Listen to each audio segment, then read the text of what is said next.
अगर आप चैनल पे नए हैं तो चैनल को सब्सक्राइब कर लीजिएगा और बेल आइकन वाला बटन ज़रूर दबाएं। एक बार की बात है, कैलाश पर्वत पर माँ पार्वती अपने दिन भर की पूजा अर्चना में व्यस्त थी।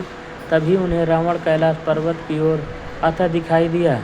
पार्वती जी ने शंकर जी से कहा, भगवान, अपने इस भक्त को कैलाश आने से रोक दीजिए, वरना किसी दिन मैं इसे अग्नि में भस्म कर दूंगी। यह जब भी आता है मैं बहुत असहज हो जाती हूँ। यह बात मुझे बिल्कुल भी पसंद नहीं है।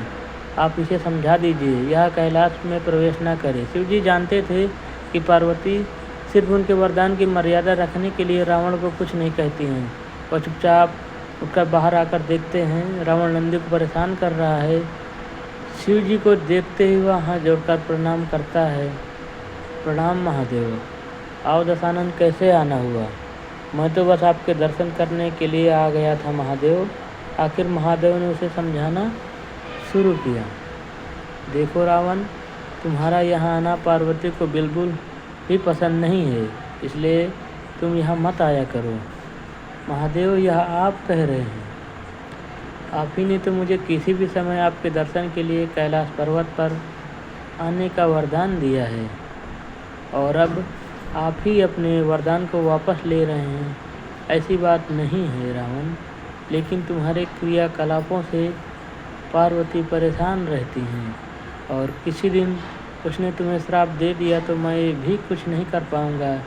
इसलिए बेहतर यही है कि तुम यहाँ पर न आओ, और आपका वरदान तो मिथ्या हो गया महादेव। मैं तुम्हें आज एक और वरदान देता हूँ। तुम जब भी मुझे याद करोगे मैं स्वयं ही तुम्हारे पास आ जाऊँगा, लेकिन तुम अब किसी भी परिस्थिति में कैलाश पर्वत पर मत आना। अब तुम यहाँ से जाओ। पार्वती तुमसे बहुत रुष्ट है।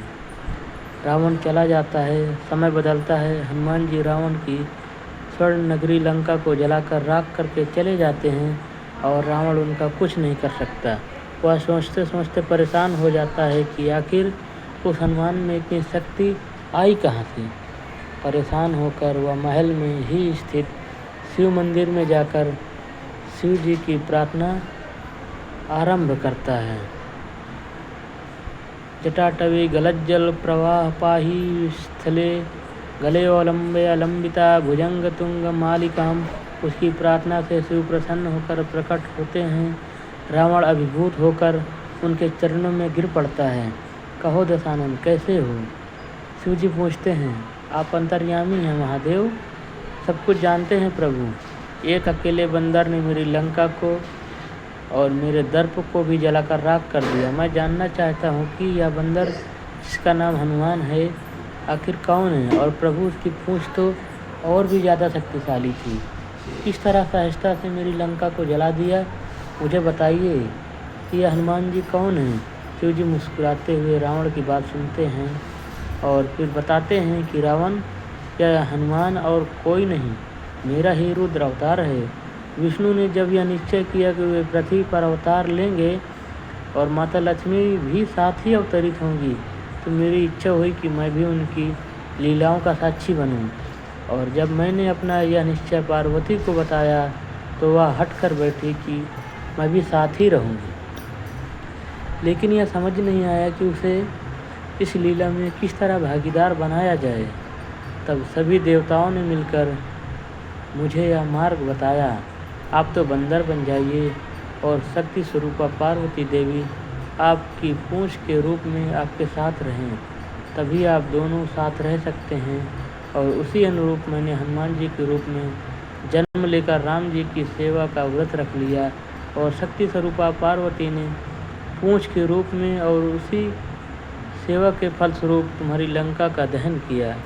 अब सुनो रावण, तुम्हारा उद्धार का समय आ गया है, अतः श्री राम के हाथों में तुम्हारा उद्धार होगा। मेरा परामर्श है, तुम युद्ध के लिए सबसे अंत में प्रस्तुत होना, जिससे कि तुम्हारा समस्त राक्षस परिवार भगवान श्री राम के हाथों को से मोक्ष प्राप्त करे और तुम सभी का उद्धार हो जाए।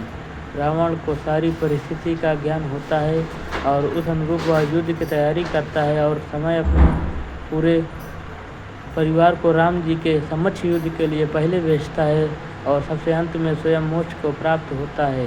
तो दोस्तों, अगर आपको यह कहानी पसंद आई हो तो वीडियो को एक लाइक अवश्य कर दीजिएगा और वीडियो को शेयर करके चैनल को सब्सक्राइब ज़रूर कर लें। धन्यवाद।